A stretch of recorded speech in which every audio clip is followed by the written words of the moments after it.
حدیث شریف میں ہے، شاہ صاحب نے نقل کیا ہے فتح العزیز کے شروع میں،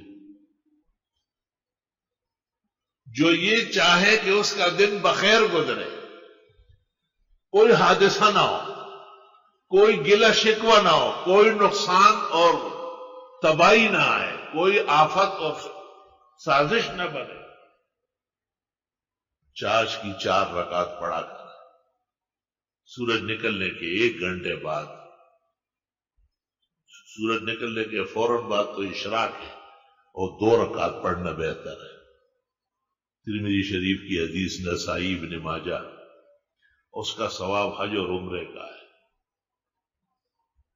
اور اس کے 1 گھنٹے سے لے کے 3 گھنٹے تک چاش کا وقت ہے، جس کو صلاۃ الضحیٰ کہتے ہیں۔ دہت الشمس، سورج کی شعاعیں زمین بھر گئی۔ ترمذی شریف میں یہ 4 رکعت جو پڑھے گا، اللہ اس کے دن بھر کے غموں کے لیے،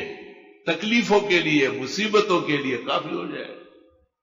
ہاں، یہ کوٹ پڑھے گا، نمازی پڑھے گا، اس نے فجر پڑھی ہوگی،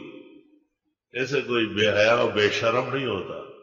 کہ وہ فجر جیسے فرض نہ پڑھے اور چاش پڑھے، ایسا کوئی نہیں ہوتا۔ وہ مجنون ہوگا، فیتداوی او زندیق فیقتل، اس کو احساس ہے کہ فجر کی نماز تو فرض قطعی ہے، وہ کیسے چھوٹ گئی، پہلے وہ پڑھ لیتا ہوں۔